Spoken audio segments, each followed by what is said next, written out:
As the flight settled into its routine, passengers relaxed, and the hum of the engines provided a steady backdrop. Flight attendant Danny moved purposefully through the cabin, her sharp, no-nonsense demeanor evident in every interaction. She glanced briefly at each row, assessing the passengers with the practiced efficiency of someone used to long hours and busy flights. When Danny approached Yeta's right seat, something about her stopped the attendant in her tracks.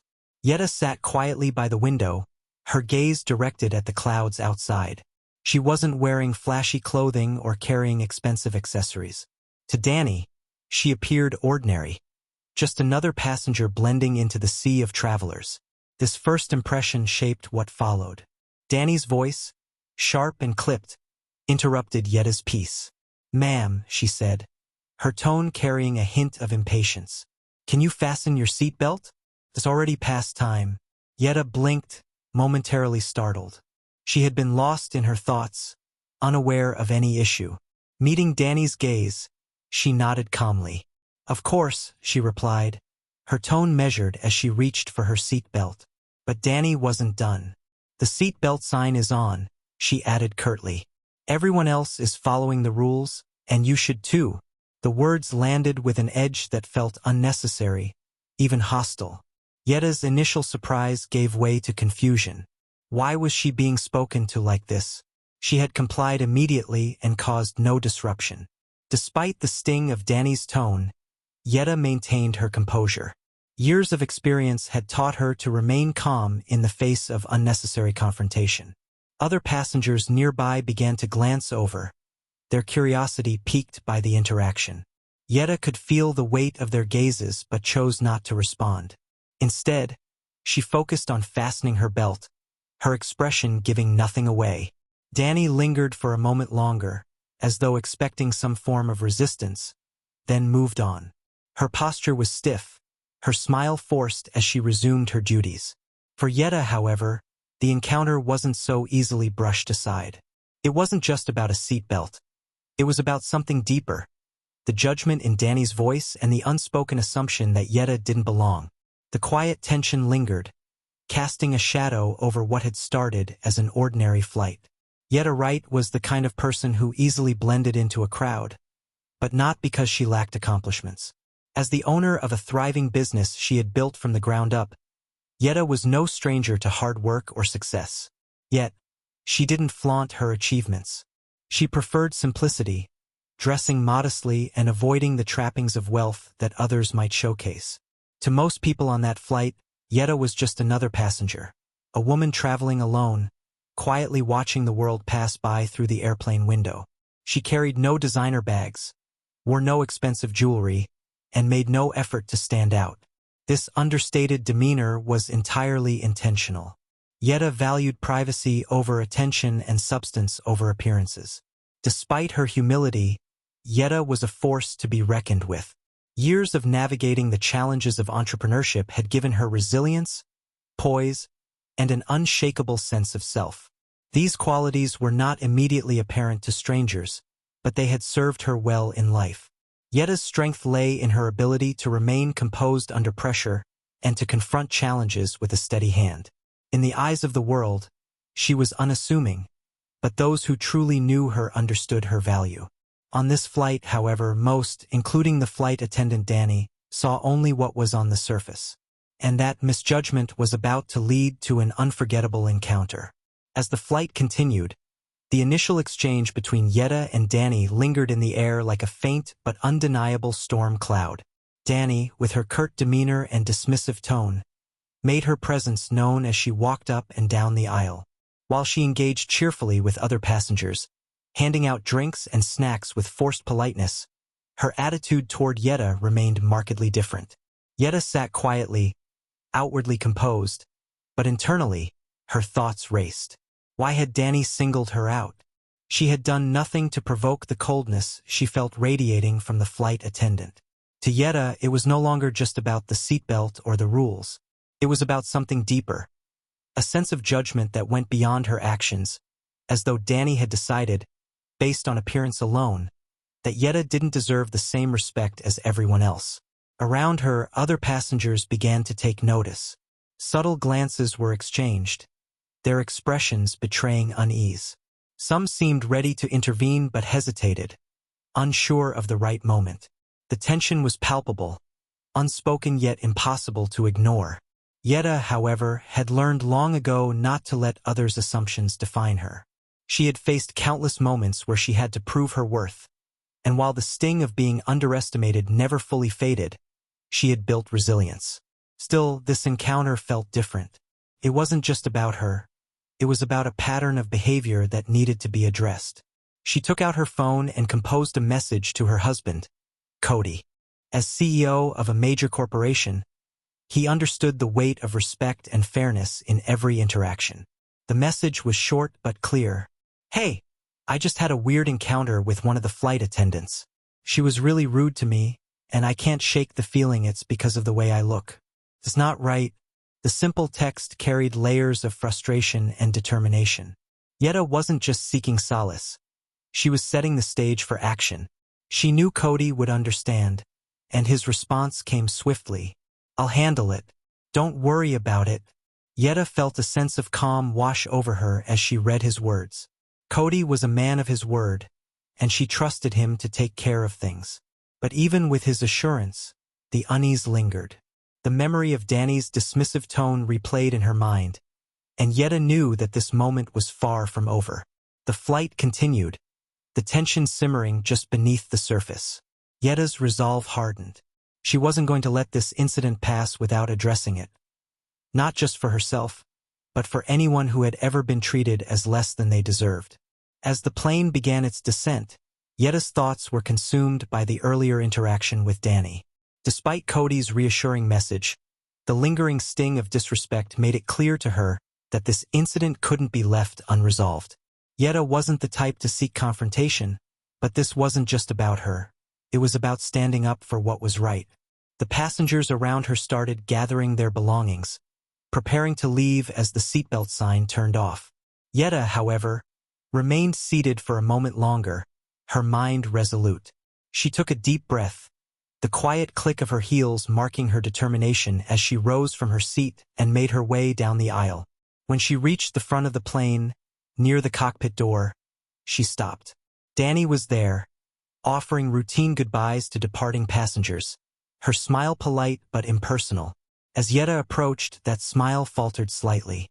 She could sense something in Yeta's demeanor, an unshakable calm that carried weight. Yeta stood firm, her voice steady and clear. "I'm not here to argue," she began, ensuring her tone conveyed composure rather than anger. "But I need you to understand that the way you treated me today was unacceptable." Danny blinked, caught off guard by the directness.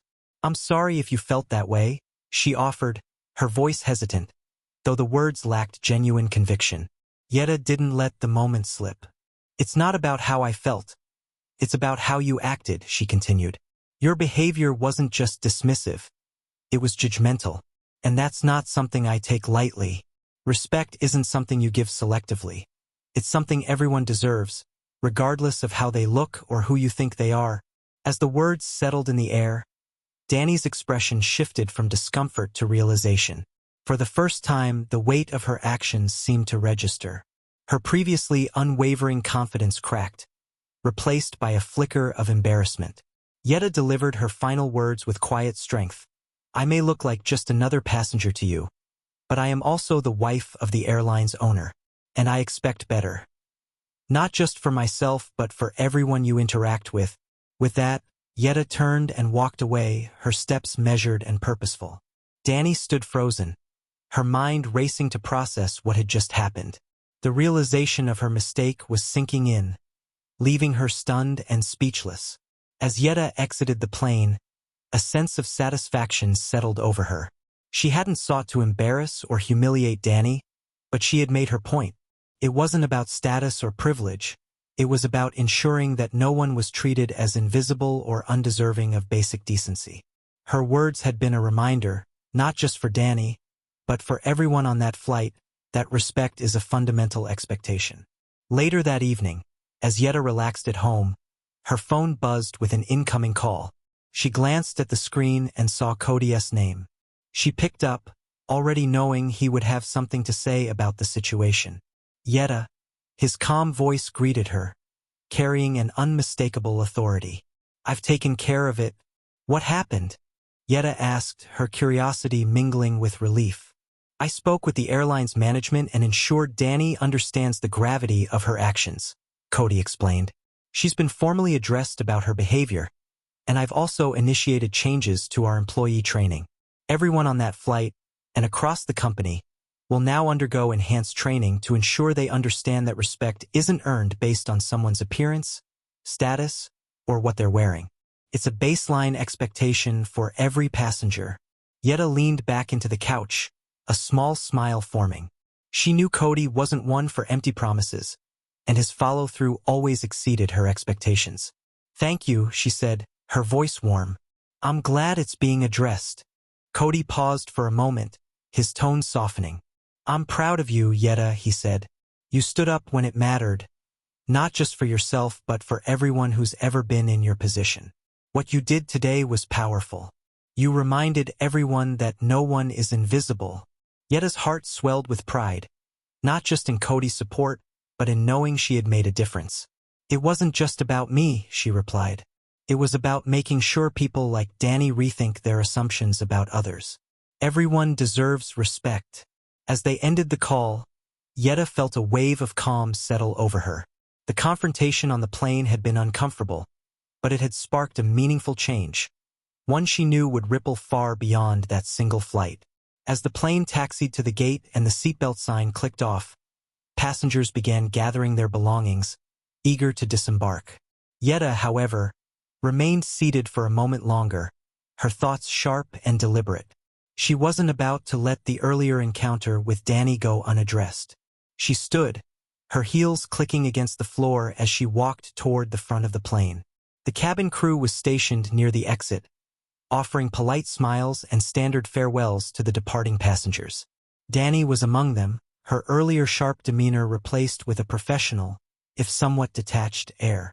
Yeta stopped just short of the cockpit door, positioning herself so no one could pass without noticing her presence. Danny, initially unaware, turned toward her with a polite smile. "Have a nice," Danny began, but Yeta's calm, steady voice cut through. "I'm not here to argue," Yeta said, her tone measured yet firm, ensuring every word carried weight. "But I want to make it clear that I wasn't happy with how I was treated today." Danny blinked, momentarily thrown off guard. "I'm sorry if—" "It's not about an apology," Yeta interrupted, her voice unwavering. "It's about the way you treat people. I don't need special treatment, but I do expect basic respect. What I don't expect is to be judged or dismissed because of how I look or what you think you know about me." The tension was palpable. Passengers still gathering their belongings glanced over, sensing the gravity of the moment. Danny's professional facade began to crack, her smile faltering. Yeta leaned in slightly, her eyes fixed on Danny. "You see, I'm not just any passenger. I'm the wife of the airline's owner. And if there's one thing I value more than anything else, it's respect. Not just for me, but for everyone. That includes people who might not look the way you think they should or who don't meet your assumptions." Danny's face went pale as realization struck. Her mouth opened as if to respond, but no words came out. The weight of Yeta's statement silenced her. Yeta straightened, her voice steady but resolute. "Let this be a lesson. Everyone deserves to be treated with dignity, regardless of what you think you know about them." Without waiting for a reply, Yeta turned and walked down the aisle, her steps deliberate, her heels clicking sharply against the floor. She exited the plane with her head held high, leaving Danny frozen in place, stunned and speechless. As Yeta stepped onto the jet bridge, she felt a quiet sense of accomplishment. This wasn't about revenge or status. It was about setting a precedent, about reminding everyone that respect wasn't optional, and no one, no matter how unassuming, should be treated as invisible. Back in the terminal, the passengers from the flight dispersed, continuing their journeys. But those who had witnessed the confrontation between Yeta and Danny couldn't shake the moment. It wasn't loud or dramatic, but the intensity of Yeta's words had left an impression. They exchanged quiet glances, and though no one spoke openly about it, the impact of what had occurred lingered in the air. Yeta, meanwhile, moved through the terminal with a calm resolve. She wasn't looking for recognition or further confrontation. She simply wanted to ensure that what had happened wouldn't be brushed aside. She retrieved her luggage and headed home, leaving the memory of the flight behind her, at least for now. That evening, Yeta sat in her living room, reflecting on the day. She had replayed the interaction with Danny in her mind several times, each detail vivid. Despite the initial frustration, she felt a quiet pride in herself. Standing up for what was right wasn't always easy, but it was necessary. Her phone buzzed, interrupting her thoughts. It was Cody calling. Yeta answered, and before she could say a word, Cody spoke, his tone calm but authoritative. "I've handled it," he said. "Danny has been spoken to, and I've made it clear that her behavior was unacceptable. This isn't just about her, though. I've already initiated changes to ensure this doesn't happen again. Our staff will undergo additional training. Respect isn't optional, and I want everyone to know that." Yeta exhaled, a sense of relief washing over her. "Thank you," she said softly. "I'm glad it's being addressed. It wasn't just about me. It was about making sure no one else is treated that way." Cody's tone softened. "I'm proud of you, Yeta. You reminded everyone that no one should be invisible, no matter who they are. That's something we can all learn from." Yeta smiled, a quiet satisfaction settling over her. She hadn't just stood up for herself. She had taken a stand for everyone who had ever been treated unfairly. The moment wasn't about power or status. It was about a simple but profound principle: respect. As the night wore on, Yeta felt a sense of closure. The confrontation with Danny, though uncomfortable, had sparked a change. The experience was a reminder of the power of small actions and how standing up for oneself could ripple outward, creating an impact far beyond a single flight. After the flight, Cody wasted no time in addressing the situation. He immediately took control, knowing this wasn't something that could be ignored or brushed aside. As the CEO of a major corporation, he was accustomed to making tough decisions, and this was no different. Cody personally contacted the airline's management team and made it clear that the incident with Danny was unacceptable. He arranged for an immediate discussion with her to ensure she understood the gravity of her actions. There was no room for doubt. Disrespect toward passengers, no matter who they were, would not be tolerated. But Cody didn't stop there. He knew that one conversation wouldn't be enough to prevent similar incidents in the future. He took further steps, initiating a thorough review of the airline's customer service protocols. Within hours, he had implemented changes to the training program, ensuring that every employee understood that respect for all passengers, regardless of their appearance or status, was a fundamental part of their job. He made it clear to the staff that no one, no matter their position or role, should ever assume they could treat others with disrespect. Cody knew this was about more than just one flight. It was about creating a culture of dignity and equality within the company.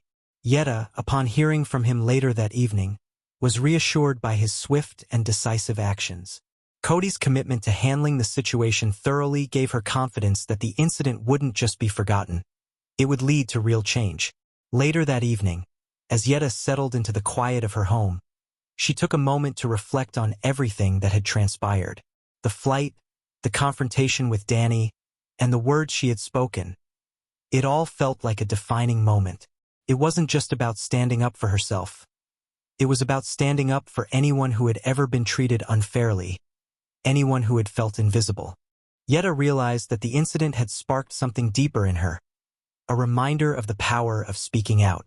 She had reminded everyone, especially Danny, that no one should ever be judged based on their appearance, status, or any other superficial factor.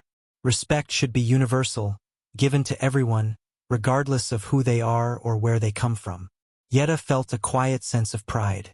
Her action had not only sent a message to Danny, but to everyone who had witnessed it. She had shown that respect wasn't something to be taken for granted, and that people should never be overlooked or dismissed. It wasn't about revenge. It was about asserting basic human dignity, ensuring that people knew their worth no matter what. As the night went on, Yeta knew that what she had done would linger. The lesson she had imparted would echo long after the flight had landed. This wasn't just a moment, it was a turning point. And for Yeta, it was a reminder that sometimes, even small actions could create a ripple effect that changed the way people saw and treated each other. Yeta's story isn't just about a flight attendant making a mistake.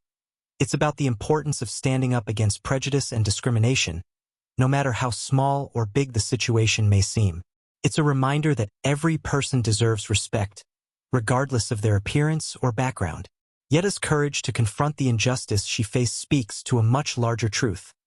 No one should ever be treated as less than another. The story also highlights the power of small actions. Yeta didn't need to make a scene or seek revenge. She simply took a stand for what was right. In doing so, she reminded everyone on that flight, and the people who would hear about her story, that respect and dignity should never be earned or assumed based on superficial judgments. In the end, the message is clear. Standing up for others and for what's right can change the way people see each other and the way they treat one another. Every person, no matter their status, deserves to be treated with basic human dignity.